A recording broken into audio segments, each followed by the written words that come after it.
Hey everybody, it is Scott the Steamroller Steen with winnersandwhiners.com coming to you with another bowl preview.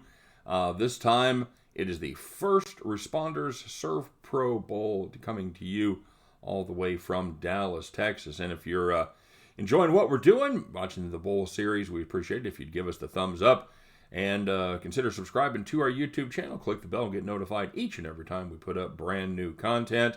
Like I said, this one is going to be played in Dallas, Texas, 3:30 Eastern start time from Gerald J. Ford Stadium.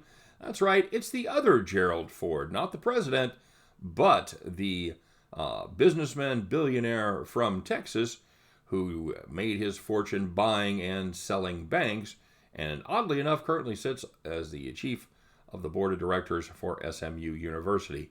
Coincidental or not, this is where SMU plays their home games. So let's take a look at this contest, shall we, between the Louisiana Lafayette Ragin Cajuns, or as they just prefer to be called now, Louisiana Ragin Cajuns, and the University of Texas San Antonio Roadrunners. Louisiana is a 13.5-point favorite. The total in this one is 56.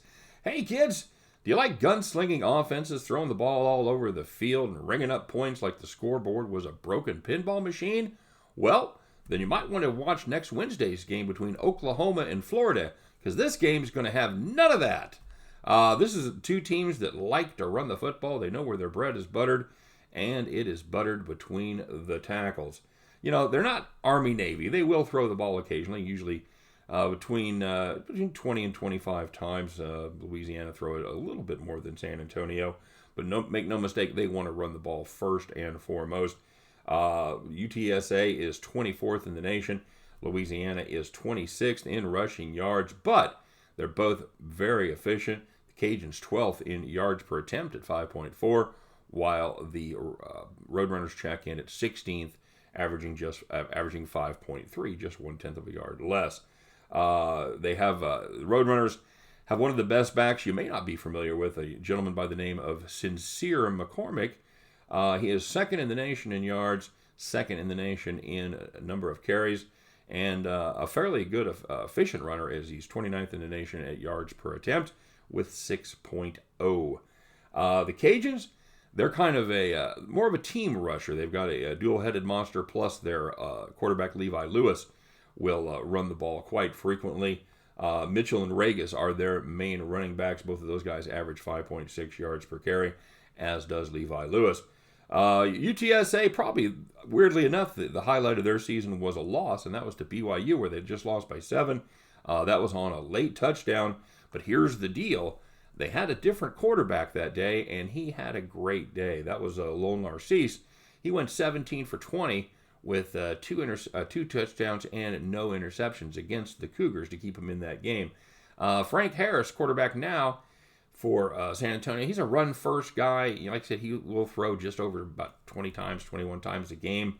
He's got a decent receiver there in Zachary Franklin, but he put up over 300 yards, 100 yards game this season. But this is still a team that wants to run the football first. Louisiana Lafayette may help them do that because they're 5th in the nation in pass defense. They also have a very good rush defense as well, giving up just 4.2 yards per carry. Now, the Roadrunners are going to be a little bit handicapped in this one. They're going to be without their head coach, first-year guy, Jeff Traylor, who's done a fantastic job turning this program around. And he's out with the mumps. It's weird. No, he's out with COVID. He's in COVID protocol for the second week in a row. UTSA kind of had an up-and-down season. They've got 4 losses. And all those 4 games have one thing in common, that they lost. They had trouble stopping the run. This may be a bad matchup for the Roadrunners. You know, guys, I don't love laying 13.5 in a bowl game, but these two teams right now are on different levels.